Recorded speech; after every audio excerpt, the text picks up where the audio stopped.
Hello again, everybody, and welcome to another episode of Fun and Games Podcast. I'm Geoff Moonen, And I'm Matt, a.k.a. Stormageddon.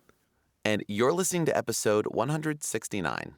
And Nice. This episode, we are joined by the creative director of Balloon Studios, Laure De Mey, to talk about their recently released game, Botany Manor, a very cozy but very delightful exploratory first-person puzzle game that honestly goes in a lot of fun directions and has only been out for about a month as of this recording, but has been getting a lot of great buzz and a lot of really deserved attention. Ms. De Mey, thank you so much for joining us.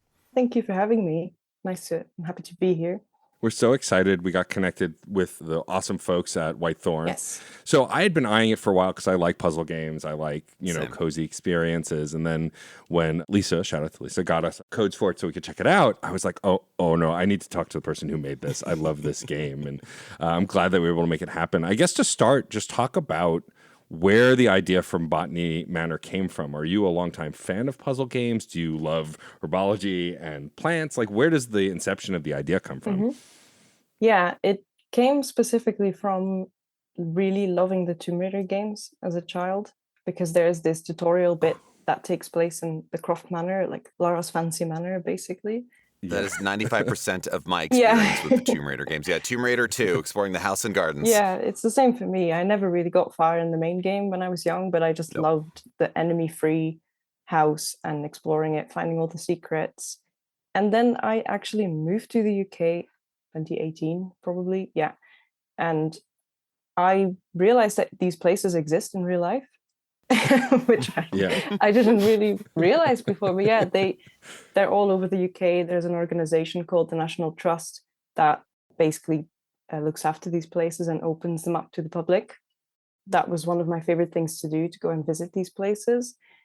And while we were visiting one of them, I think it was Hatfield House, which is actually the house they used to record the Croft Manor in the movies. But they used the facade or the gardens, I can't quite remember. Yeah. And I was there and reminiscing about Croft Manor. And then I thought, why isn't there a game that's just that, just a manor in a nice, peaceful environment, nothing creepy, nothing, Resident Evil obviously exists, but not that kind of style. Well, that's usually what happens when you explore a mansion or a stately manor. It's either in disrepair or horrible things are happening, or it looks nice until it doesn't. So yeah, absolutely. Yeah, and I felt like that was something missing. At least it was something I really would like to play. That's kind of where the idea came from. And at first there wasn't a clear angle of what do you do in the manor. It was more, okay, I just want to be there. I want to live there. I want to escape and pretend I live in this house and I'm rich, sort of thing. And then later down the line, the more I looked into these manors and the 19th century, the kinds of people that lived in them. And then we actually visited Darwin's house, which is also a really nice manor with gardens. And he used his whole house as a place to do research. So he would use his facade to grow plants like ivy and different kinds of climbers. He had a big greenhouse. And the aesthetic of that was just so cool that kind of became the focus of the gameplay. I love that. Cool. It's very interesting because when I heard about Botany Manor, I assumed, it's going to be a life sim or like a farming sim. Like, because, when we're talking about botany and plants, usually it's like, go get the seeds, grow them. This making it more of a puzzle game because it's based on the research of plants and not just growing plants. And was that always the intent from the beginning? Did you ever at one point think of going the kind of Stardew direction and making it more about curating plants? I'm curious how it became this actual puzzle game. No, it was always the intention right from the start for it to be a puzzle game, for it to be about information, not a plant sandbox simulator kind of thing. Right. Though I definitely did question at some points, or wouldn't it be easier if it was just that? Or it seems like a lot of people want this. Maybe we should. But I think because I don't like to play those kinds of games, it was easier for me to persevere and just, no, let's do puzzles. Let's not cave to do something that kind of already exists, but maybe not in this setting. But no, I wanted that to stay true to the original intention. And Return of the Obra Dinn was obviously a really big inspiration there. Oh, yes. Sure. And I thought, if that game exists, then this game can exist too. It was really helpful to have that reference. Yeah. Whereas a lot of the farm simulators and those life simulator games are about time management or maintenance or like a slow growth of things. Yeah, absolutely. Return of the Obra Dinn's a great one because both Botany Manor and Obra Dinn are about discovery. Hmm. And it's the thing of putting the pieces together, and it's less of a how long can you maintain this garden and more of a how do we make this bloom? How do we make this happen? It is the discoveries of this, and the same goes for the character Arabella Green, who you are playing as.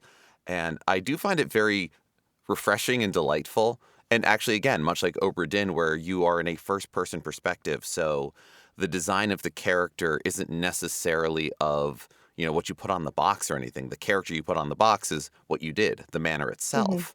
But you still chose to have a character who is I believe if I did the math correctly on the family tree, a 55-year-old woman. Yeah.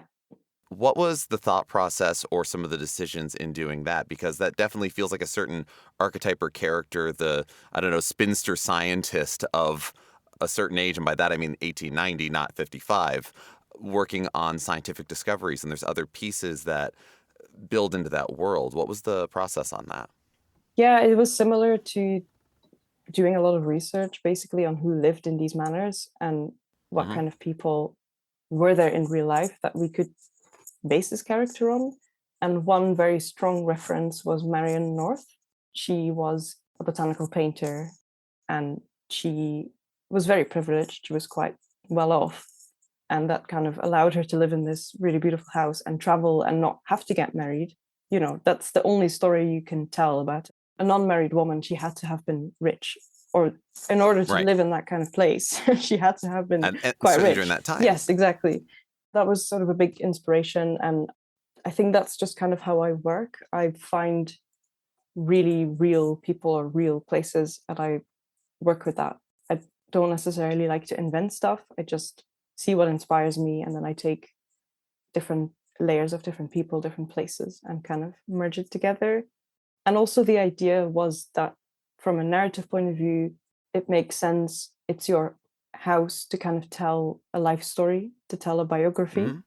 And it's probably more interesting to tell that at a later age in your life than if the character would have been in her 20s or something. Yeah. The hungry young scientist versus. Yeah, Yeah. it was, yeah, we wanted this person to be experienced, clear, established in a way so that you could Hmm. go back to the past and live through what she lived through.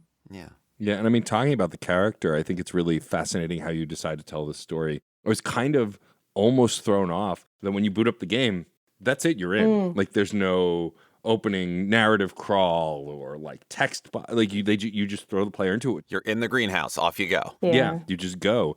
Then you pick up these notes from friends and siblings and whoever else that kind of fill in her story as you progress through the manor, finding out about her past, her family tree, all of this stuff I thought was really brilliantly done. I find it difficult to talk about the puzzles, not because there's anything wrong with them, but because I don't want to spoil the puzzles for anybody because they're so good. But I do love this system of everything you read could be a clue. And there are some clues that fit, there are some clues that don't, and it's like a two-part system. It's putting the clues together and then knowing what the clues said, understanding the arc of them to execute the thing to grow the plant. I think that two-step system is really great. As someone who like will often in puzzle games, if it's just one kind of through line, get stuck at a point in the through line and go, well, now what do I do? Because this was based around exploration, you could pick up the clues and then piece it together and it would lock in once you have the right ones. It felt so much more approachable. And while I will admit I did use a walkthrough a couple of times because I did get stuck, I think that for the most part, I would mostly only get stuck at the very specific how because my brain wouldn't connect the dots, not because it wasn't clear. I would then go back and reread things and go, oh, of course that's it. Yeah. It seems like that narrative is really important to you to kind of make this flow for the puzzles in this two-part system. Yeah, I love a good cold opening in games. I think it's a bit of a pet peeve of mine when there's a very long intro and I don't have the patience to sit through it. And I decided to go with that. Yeah, if I'm starting a new game, if it's not an established franchise or something like that, I don't learn to fall in love with these characters by watching a 2.5-minute cinematic that I might be able to skip. I learn to fall in love with these characters by playing them. I learn to be on the side of Arabella by reading her letters and the things that are said of her and about her, not watching a carriage pull up and someone leaving and coming to or any of that. And so, yeah, absolutely. That gets you to solving the puzzles and learning the people. And those are how you fall in love with the game and its world. Yeah. Makes sense. Yeah, that was also very important because it's a first-person game. You want to be put in someone else's shoes a little bit. You want to feel what they feel. And we very consciously didn't want to tell the player how they should feel. The freedom to just feel how you want to feel when you read something. And if someone didn't pick up on the narrative, that was fine for us. We didn't really mind. And to be honest, we never thought that as many people would have picked up on the story as they did. I remember us chatting about it before the game came out, and we put a lot of details in, like the family tree. There's some hidden narrative in there. Yeah. The whole life story gets told through bits and pieces, and we weren't sure if people were going to pick up on it because it's quite subtle. And I remember us saying, if one person picks up on it, we're going to be really happy. And we had people like crying about the story and feeling really attached to the character, and just never thought that was going to happen. But yeah, I think that is the power of games, really. When you read a book, it's kind of told to you. There's no other way. But when you play a game, you can experience it and you can decide how you feel about something. The main example I always point to is Papers, Please, which is a very mechanical game, but because of the choices you have to make, you feel what it would be like to be that person in a border control booth having to make, it's just very strong, and that's what I think games are good for. Agreed. Those are very much their strength. And I've heard it said that, where games are compared to film, you're not an actor in it, you're a director in it. And so by giving an environment, you're giving people the opportunity to explore and find those through lines. Yeah, I'm certain there's folks who have played through Botany Manor and have missed entire threads and entire things, and they've gotten their experience out of it. But it's also a game that rewards exploring, and in a medium that rewards it. I mean, I love puzzle games. I love exploration games. I got a little bit of also, early Cyan games of Myst and Riven and everything else there too. In the let me find this, let me look at this. Is this good? Is this bad? I do want to point out a single moment, just as an aside. Going into the kitchen for the first time, this spoils nothing about puzzles. This is just something I enjoyed. Going to the kitchen for the first time and you see a box marked kindling and there's letters in it. And there's enough of a oh, what is the staff burning of my things? What, is this good? Is this bad? I pick it up and it's a rejection letter that's very condescending from a university to me, to the character, to us. And I'm like, oh, that's all right then. And just kept moving on with my life. And it was yes, it was a beautiful little moment. Yeah. Also, it's very fun that there's things that don't necessarily have to do with the puzzles, but are part of the world and what you find. But also my instincts as a gamer, as it were, are awakened by it. The first time I sat down somewhere and got an achievement for just sitting down, I'm like, well, I am going to sit on everything now. If I can, if there's a bench, if there's a chair, if there's a sofa, I'm sitting on it. It was actually delightful because, yes, there's a bit of a checklist to it, but also that gives you a minute to sit down and look around. Much like Oberdin, a lot of puzzle games and a lot of adventure games these days are getting the sort of freedom to not just be single lock, single key of you pick this up, it very obviously goes. You do have in Botany Manor, you can pick up documents and any of them could be a clue and you need to figure out where they go. And there's nothing that's saying don't do that. You do it or you don't. Where do you sort of draw the line or set the pace on too much freedom?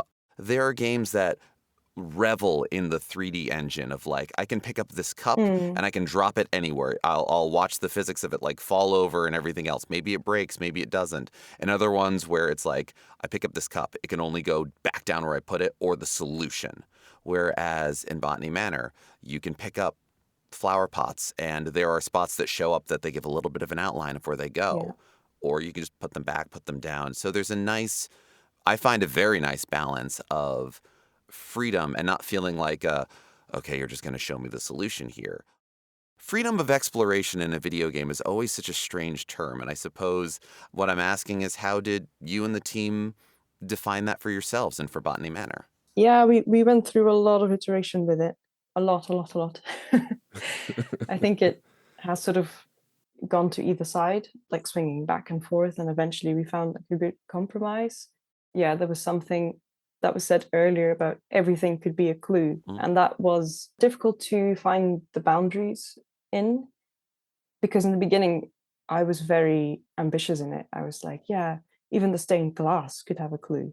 And we're not gonna outline anything. We're not gonna tell people what the clues are. You look at the wallpaper and there's a flower on it sitting next to, I don't know, in the sunshine or something. And, then the player needs to analyze that wallpaper and see that's the flower they're trying to grow. It was just a bit too obtuse. There wasn't enough guidance for something like that. I mean, I'll be honest, I was definitely looking around with that level of clues. The fact that I got to pick up objects and rotate them, I'm like, okay. Thank you very early on for being like, you can just turn around a postcard to read it. It's like, okay, that amount of rotation. Yeah, and we also went through a lot of iteration on how much commentary there is on what you do and how many hints you have. There was a long plan in the beginning for the character to actually speak, to have voice acting, to have narration on what you do. When we implemented it, I don't know, I can't quite explain it, but it just didn't feel right for this kind of game. It didn't feel immersive because you want to feel like this is your house. But if you're playing as someone else and listening to what they say and what they think, we're taking away that agency of just letting you experience something. It feels more prescriptive in that way. And I mean, even to the point where a lot of the audio design of the game, it's a much more sparse arrangement of what you hear and what is there. You don't have necessarily ambient music going the whole time, let alone like driving music for what happens. Was that also the reasoning behind the soundtrack as well, to kind of keep sort of an open garden, I suppose? Yeah, exactly. It's difficult when you have to think about something and there's this repetitive music playing constantly in the background. It can get a bit distracting, and it also didn't feel immersive or realistic enough. And obviously we do have some musical elements when the plants grow and when the gatehouse delivery has happened, so we do use it to amplify certain moments and certain emotions. But no, otherwise all music has to come from something. And I'm quite a pedantic person, like, which is a good thing and also a bad thing. But that sort of influenced a lot about how I would make decisions or what would be right or what would not be right. Like if something wasn't historically accurate, it just wouldn't go in the game. It was quite pedantic like that. And the same with the music. If there wasn't a clear audio source or reason for this to be there, we're not just going to put music in for the sake of it. Same with the clues. You mentioned the kindling box. I struggled a lot with this narrative thing, to have all these negative, or, well, not necessarily negative, but very meaningful personal clues lying around from 50 years ago. It doesn't really make a lot of sense for someone to keep all these very impactful things lying around randomly in the kitchen. So I tried as much as possible to create reasons for that to be there. At the end of the day, you sometimes have to say, well, it's a video game, so it's just going to be like that. But that was definitely a constant reasoning for me to make decisions. Of course. I mean, the flowers do grow pretty instantly there. Sometimes video games have to win out here. Yes. Game logic. Talking about the game logic, though, and going back to the sound design, because I wanted to talk about this, like the first time I noticed that there were different chimes for different things, a clue versus something narrative versus something that might be impactful personally versus whatever the different things were. Like, I love that variety. Like you said, a lot of games like to just tell you, like, this is important or you found a whatever. And this doesn't do that. It gives you audio cues to do that. And I just, as an audiophile and as someone who loves music so deeply, it just made the whole experience feel natural, in the same way that, like, when you would complete a plant, there would be a scoring musical moment, and then maybe when you're rushing to the gate to pick up a thing, like you talked about before, get a key or whatever. I just love that guidance and that narrative. Is there something that inspired that kind of style for you guys? Is there something that you saw that in, or is that just something that kind of wholly came on your own? Because I think it's brilliant. I loved every time I read a letter, there was this little twindle, almost as if it's like cueing your memory. I think the closest reference for me would probably be The Witness, because it doesn't have any music. It's just ambient, but there's also very little music, if none at all, I think. Otherwise, Thomas did all the audio and all the music and took that completely upon him. So I'm sure he has a lot more references and ideas there than I could elaborate on. Very much credit to him. Yeah. I think personally, if I were to work on something like this, it'd be hard to be minimalist only because I love music so much. But I think the way that you and Thomas put this together, it just feels more impactful. The emotional swells, or even without spoiling the end of the game, that ending moment teared me up. And I think it teared up a lot of people because it just felt like a culmination of everything you're doing. And while the outcome wasn't necessarily expected, it was still quite beautiful. And the music absolutely helps in those punctuated moments. And I think it's really well done. Yeah, I think it's just sort of the same ethos as everywhere else in the design, really. And we did trial to have constant background music at first. And I think it was probably because I was like, oh, this is so, I don't know, I just couldn't quite deal with it. And it just felt a bit annoying almost. I think if you hear a certain background track for a very long time over and over again, everything is probably going to do that to you. It was another thing that we weren't quite sure about. At least I was very worried about people's reactions to that. I thought maybe they'd complain it would be too eerie or just too quiet. But then seeing that people actually really appreciated that, I'm very happy to have had comments like that. I imagine if it was going the whole time, I'd be like, why don't I have the solution yet? Why don't I know how to make this bloom? Why can't I make that happen yet?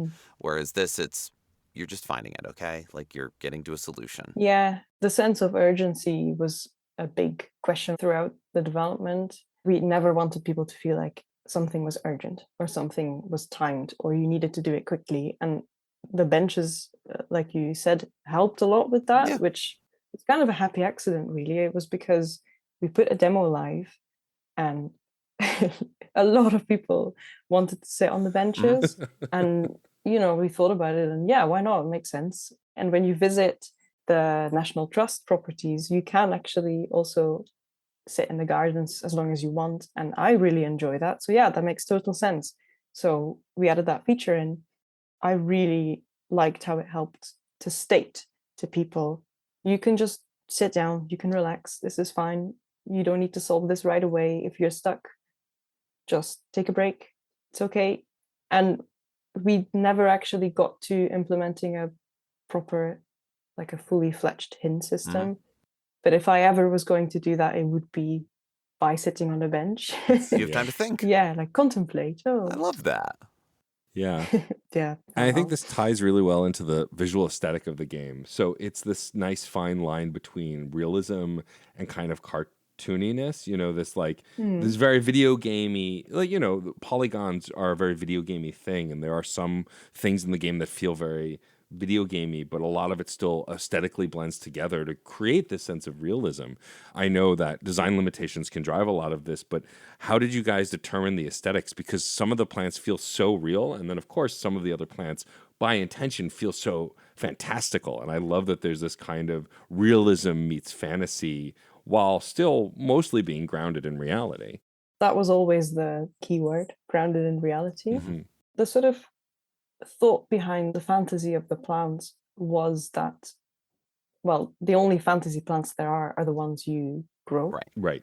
The thought behind that was that it was the 19th century and maybe they were around back then, but because they were already on the decline or they were already being forgotten about, maybe now we just don't know them, but they are still somewhat believable as a plant. And that was also interesting that a lot of people commented that they weren't quite sure whether or not these plants actually existed in real life. And I felt really worried about this, to be honest. I don't want to do that to someone, that they think this is an educational game and that they learn about this fictional plant and then go tell their friends about it or something. So I thought, should I put a disclaimer in at the beginning, like, just so you know, this is all fictional, but telling my concerns to the team, and they were all like, come on. You can't cover for everything for everybody there. No, exactly. And I think if like some of the plants, if some of the flowers were actually real ones mixed in with the more fantastical ones, that I feel like that would be a genuine concern. But otherwise, I figured it facilitates better puzzles for them to have interesting... Well, that was the main reason as well, the characteristics. And it also prevents, I mean, on the flip side of that, the people who are very into botany and gardening having like well, you said this about this particular plant, but actually, in my experience, it stems those arguments. Yeah, and in terms of the aesthetic, it was also important that the fantasy plants, the plants you grow, are visually very different from the plants you encounter in the gardens. Like that needed to be clear as background. And that was actually also quite challenging because we have a lot of paintings with, floral paintings, decoration, wallpaper, all kinds of things. How do you make sure that people don't put too much attention on that and think it's important? Right. And that was definitely all credit to Kit, the 2D artist, because she found the perfect blend of having a painting look really on the background versus a clue needed to stand out, or a painting of a plant that was important needed to look visually quite different and couldn't confuse players, basically. While talking about the plants, I do love how, because this is based in research and research for fictional plants, but a lot of the science feels very sound, right? I assume that was also important to do some research and kind of like, how can we ground this in reality?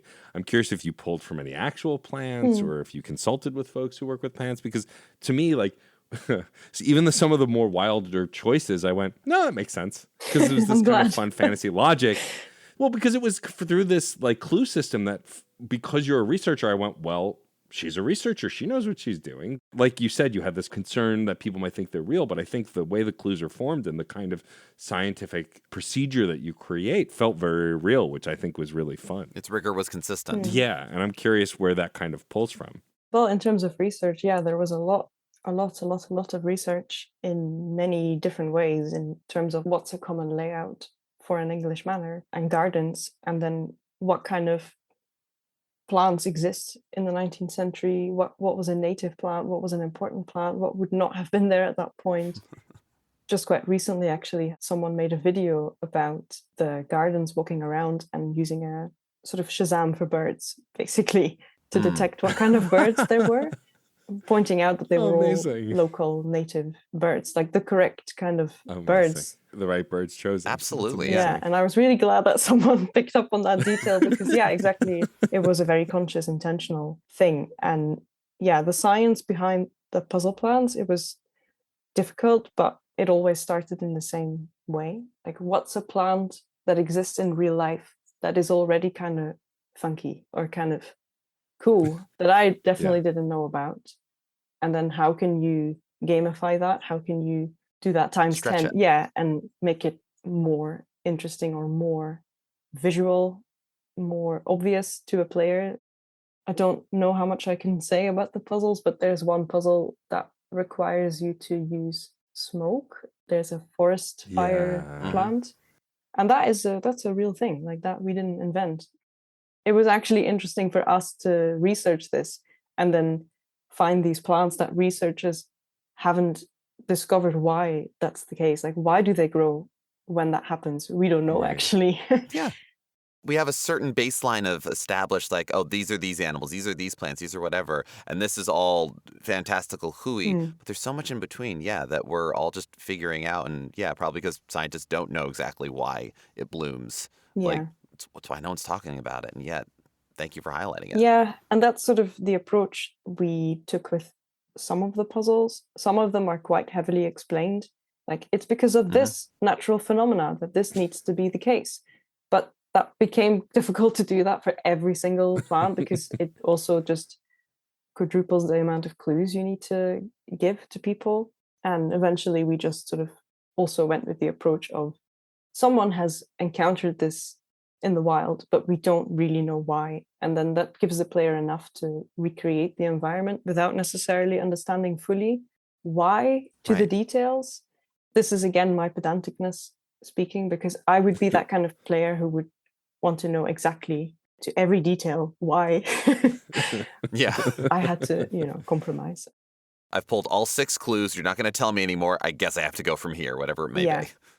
I like that the scale of the clues also is like sometimes you get a plant that has a ton of clues, and then the plant after that is like 2 clues. Like, you almost give the person a reprieve of like, well, this would probably be kind of simplistic in real life. I don't even want to give it away because it's one of the more beautiful set pieces, but it's a fungi that you choose, and like just the way that it works. I love that flow. It's very easy for games to just go, well, just bigger, bigger, bigger, bigger until you're doing 15 clues, but you didn't do that. You kind of like ebbed and flowed from plant to plant. Some were shorter, some were longer.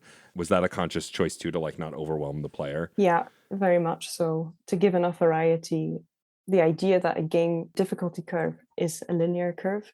As you say, it just needs to go Right. up and up and up and up and up. But sometimes you want to give someone a break or just a quick win. There's different layers to the puzzles. There's multiple things that make a puzzle fun or interesting, and it doesn't always have to be the difficulty. It could be a really beautiful reveal or just a really Yeah. environmental, interesting thing that happens. Or the clues could be quite unique. Like maybe there's an object, there's an interesting tool to use, and then there's less clues, but it's just a fun interaction to do. And then other puzzles were more, okay, how can we make this quite difficult? And a lot of information, a lot of things to pull together. And that was actually another thing that I didn't think that many people would like. I actually thought that was going to be a criticism, that there wasn't a linear difficulty curve, but people liked the uniqueness of everything. A puzzle game doesn't necessarily have to be, okay, you get taught a mechanic and then you reuse that mechanic and then the mechanic gets harder and then now the mechanic gets twisted. Like we kind of threw away a bunch of those rules and just decided, oh yeah, it's completely new. And now you do a very different thing and now it's simpler and now it's that. And we focused more on the feeling. What's your feeling curve throughout the game rather than what's the difficulty curve? That's why this will rank among some of my favorite puzzle games, because my favorite puzzle games don't just punish you with difficulty. Those games are great too, but like I like a puzzle game that's like, here's a reprieve, or you need a break, we've been a little hard on you, or this is just a really cool thing. Because I think what people sometimes miss with puzzle games is, yes, it's about the solve, but also sometimes it's just about the result or the discovery or the joy of it even. accomplishment. Yeah. Right. Like getting to the solution. And sometimes if you obscure that too much, it can feel like, oh, well, I'm never going to get it. And that can add to it as well. But I think some people are just like, oh, I did a cool thing. All right, on to the next one. You know, I like that there's a variety of that. Yeah, there's definitely an audience and a desire for games that are very difficult and really, really challenge you. And I personally also like to play those kinds of games. But we really knew that this game, because of the visuals, the aesthetic, the feeling, the narrative, everything, it was going to attract maybe less traditional gamers, maybe people who aren't used to playing puzzle games, maybe, you know, the whole cozy game audience. And most of them, well, they play all sorts of games really, but there's a lot of them that play farming games or just sort of mechanical focused games, not necessarily puzzly games. And the audience that's going to want to play this game is not going to enjoy or maybe not be as experienced at playing a really difficult time-based, stressful puzzle game kind of thing. So if the choice was there, is it going to be difficult or is it going to be just nice and beautiful and fun? It was always the latter for us. It's important to have a varied gaming diet. What are some of the games that you enjoy playing? What are some of the games that definitely, like, you look back on and go, well, that was a big one for me? I love League of Legends. There you go. Hell Like, yeah. That's the thing. Like, it can be super varied. I love all sorts of games, and every game Should be. Yeah, and every game has something that can teach you something or that can be fun on its own right. That's kind of the thing for me. I don't feel like I have a very specific genre that I stick to. I most recently played Dave the Diver. I never thought that was going to be my kind of game because it involves like Right. hunting fish and stuff. Right. And There's so much to it. yeah, I know, and the story really pulled me in, and I like the exploring it, even though it's 2D as well. Like that's another. Well, it's kind of 3D, 2D. I can't quite tell, but it's like a front view exploration, Yeah. which is very different to the exploration I normally like. But it really worked, and I really enjoyed it. I guess the kind of games I used to play when I was young, or kind of defined me. I really loved the Rayman games. Yeah. Oh, yeah. Cool. Yeah. Hell yeah. Especially the earlier ones when it was still 3D. Definitely something I loved. The Tomb Raider games, I think my favorite franchise absolutely is Tomb Raider. It's Tomb I've Raider. been playing all the remastered Tomb Raider games lately. Nice.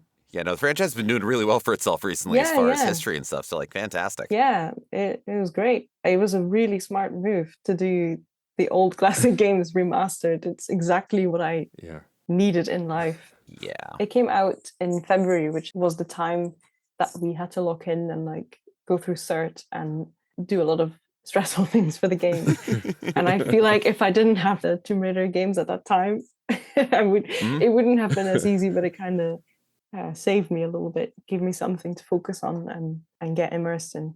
I also obviously really love first-person games, Firewatch. I feel like I could go on for a long time because there's a lot of games I really like.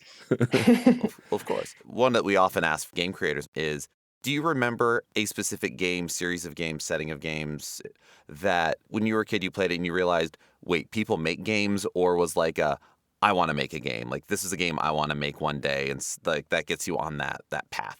Yeah, well, I would say again the old Tomb Raider games, because they launched their whole engine, released that for free, and you could download it online. And there was a really big manual attached to it that I spent one of my school summer holidays just inside with the blinds closed, reading that manual for like a month. But I had a really good time with it, and that's when I discovered, oh, okay, this is a career. This is like something people do, and they design levels and they put these things together. And I also really liked the Harry Potter games when I was young, like the very, very old first ones. And they have this debug mode that you can use to like fly around the castle and fly through the walls and find all the secret rooms where the characters are all preloaded. Yeah. There's a certain joy in those early 3D games of everyone was just excited that it was 3D. And yeah, those moments of like walk through walls codes, debug stuff. Let's just play with the scale of the characters. Let's just have fun with, doors opening and closing. Who cares? Like, there's a revelatory joy in that. And I think that was inspiring to a lot of people. Yeah, and really props to the developers for putting that all out there, really. Especially like that manual and the engine. Like, I never would have known what it looked like to make a game if it wasn't for that. The earliest debug mode I remember is in the old Sonic games. You could put in a code that lets you turn Sonic into the item box or make a string of coins and then change them back. And like, to me, that was like, oh, this is a cool way to cheat or break the game. Never in my mind as a kid, I was like, this is how they make the game. They use this tool to make the stages and the games. And it wasn't until much later that it like all clicked like, oh, these modes are in the game because they existed to help build the game. For debugging. Right. Yeah. Right. Yeah. Yes. Yeah. Obvious in hindsight.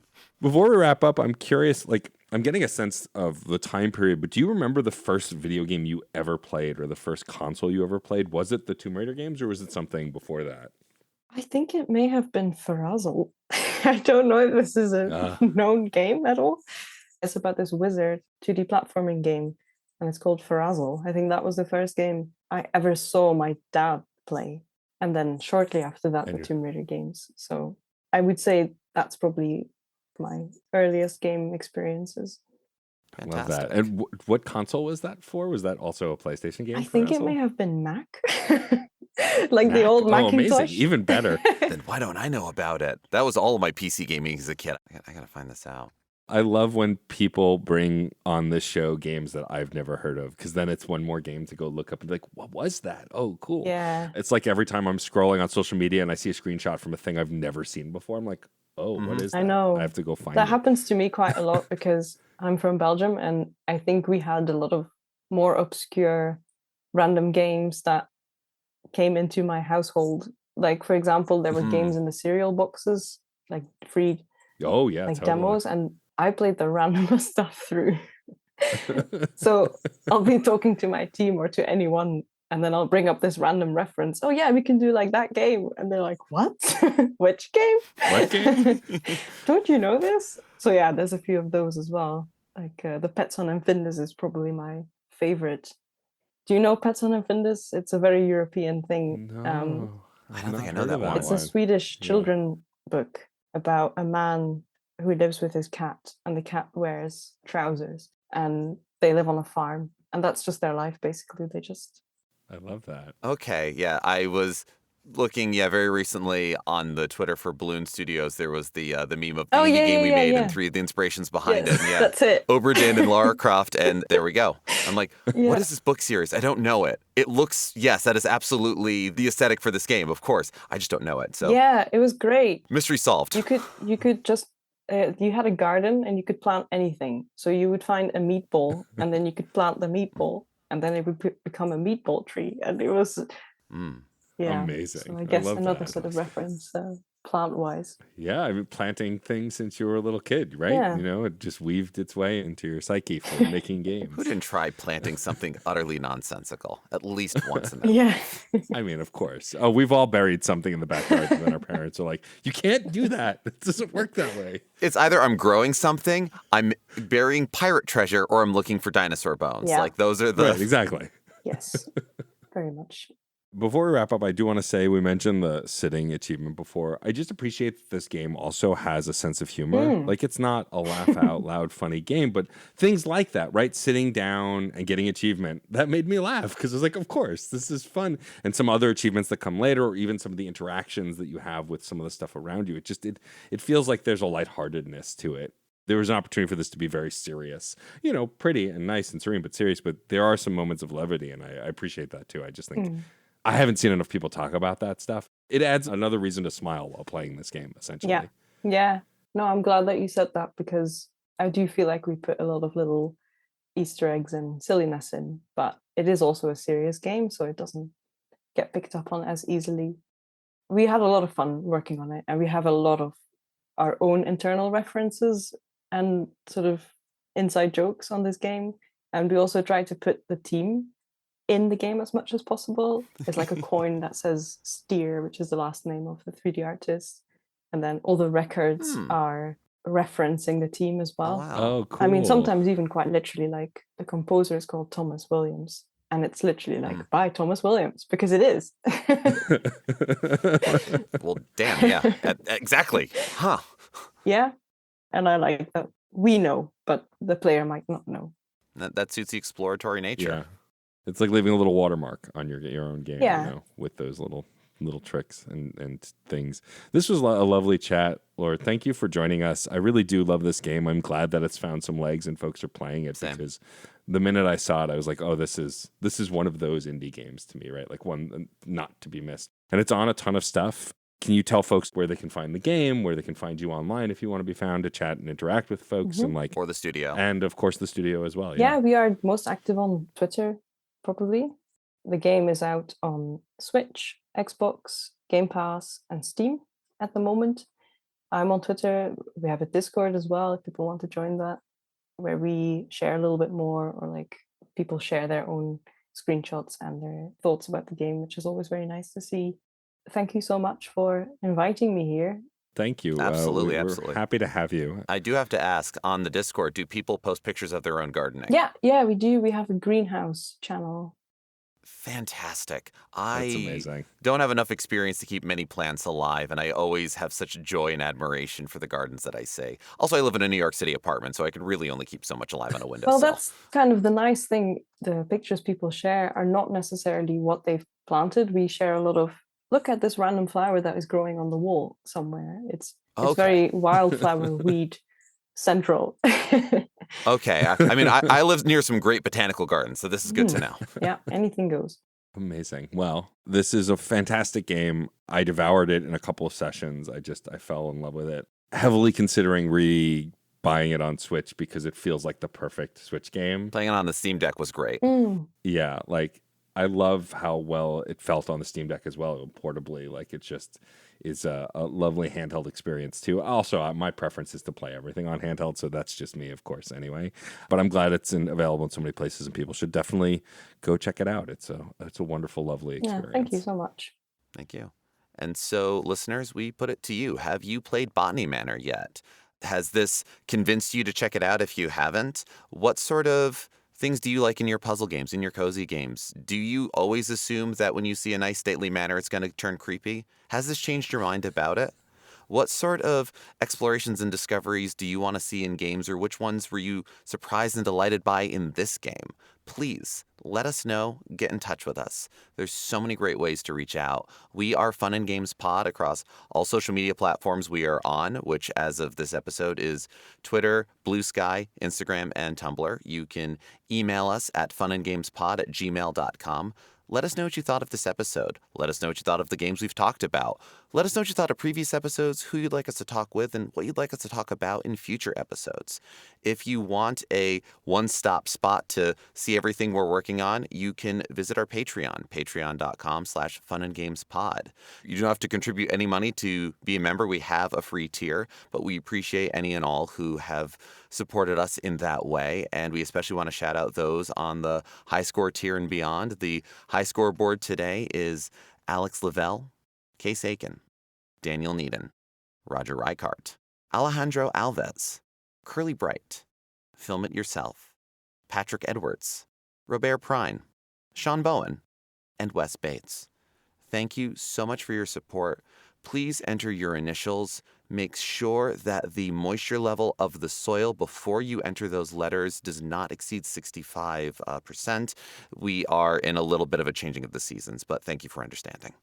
You can also visit certainpov.com to find not only other fantastic podcasts on our network, but also a permanent invite link to our Discord server, where we continue a lot of these sort of conversations, and we mostly share screenshots of the games we're playing. But you know what? We like going wherever we go, and we want to join in that with all of you.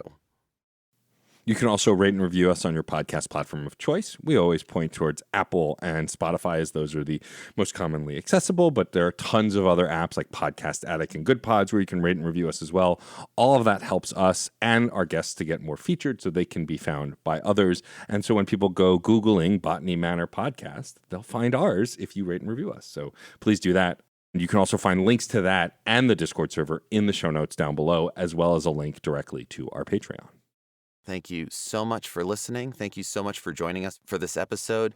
Whether this is your first episode or you've been listening for a long time, whatever way you interact with each other and with us and reach out, thank you so much for doing so. We couldn't do this without you. This is a conversation. Thank you for being a part of it. I'm Geoff Moonen. And I'm Matt A.K. Stormageddon. And happy gaming. Do you find yourself playing older games and wishing that there were new discussions about those games? Enter Tales from the Backlog. Hi, I'm Dave Jackson, and on each episode, I'm joined by a guest to break down those games that may be stuck in your ever-expanding backlog.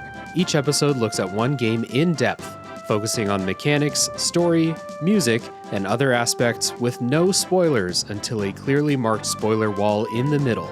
If you've played the game, go ahead and climb that spoiler wall and enjoy in-depth story discussions, and if not, jump out when we warn you and maybe go play that game for yourself.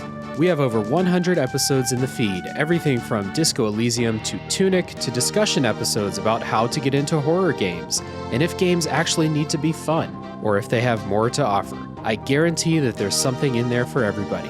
Once again, that's Tales from the Backlog, available wherever your podcasts are found. CPOV. CertainPOV.com.